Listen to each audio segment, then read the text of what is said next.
Magandang araw po sa inyo at welcome back dito sa ating panibagong video. Mga kapolitika, usap-usapan po ngayon dito sa mundo ng social media itong pag-unfollow di umano ni Rachel Gupta dito kay CJ.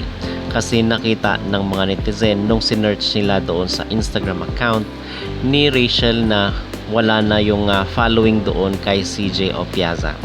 At ito yung ating pag-uusapan at tatalakayin in this video.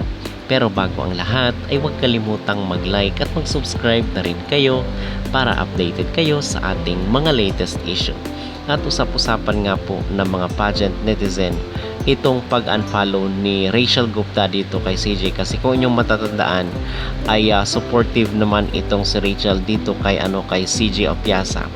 Pero kahit ganun pa man mga kapolitika ay tao pa rin itong si Rachel. Meron rin siyang nararamdaman na siguro somehow ay nagsisisi siya bakit siya nag-resign or hindi maganda yung ipinakita niyang relasyon dito sa Miss Grand International.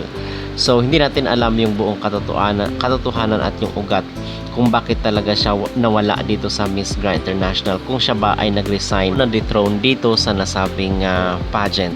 So mga kapolitika, usap-usapan nga itong hindi na nakafollow itong si Rachel. So apparently siguro ayaw niya ring makita yung mga kaganapan sa Miss Grand International dahil pinopost nga ito ni CJ, and ngayon is nasa Myanmar si CJ dahil sa isang invitation.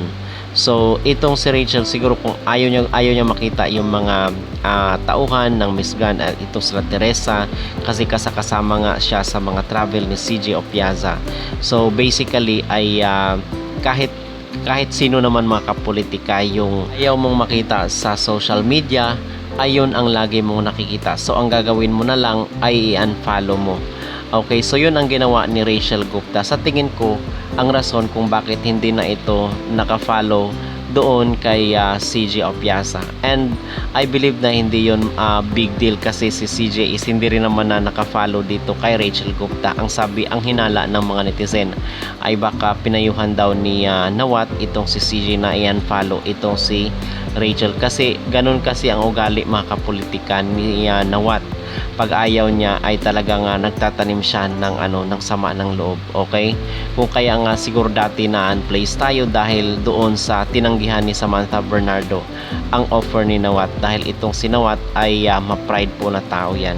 Okay? So pag tinamaan mo yung kanyang pride ay talagang magtatanim siya ng sama ng loob. So ito siguro ay advice ni Nawat ay i-unfollow itong si kasi yun naman ang very vocal naman siya nung sinabi niya na i-unfollow daw itong si Rachel Gupta kasi hindi na siya part ng organization at bawal niya nang dalhin yung Miss Grand International title sa anumang mga business at mga projects.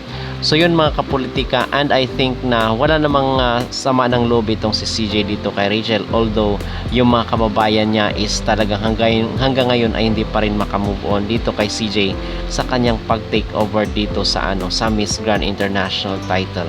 So wala na po tayong magagawa doon dahil hindi naman natin sila mapiplease at hindi natin sila masabihan na tigil-tigilan na ang pagbabash at pang-away dito kay CJ Opiaza dahil wala siyang ginawang masama.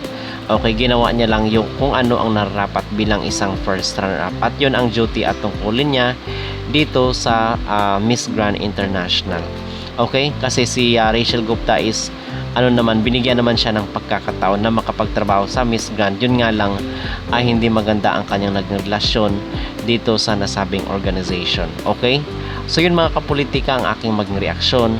At idagdag ko lang din po pala, sabi ng ibang netizen ay lumabas na daw yung tunay na ugali ni Rachel Gupta.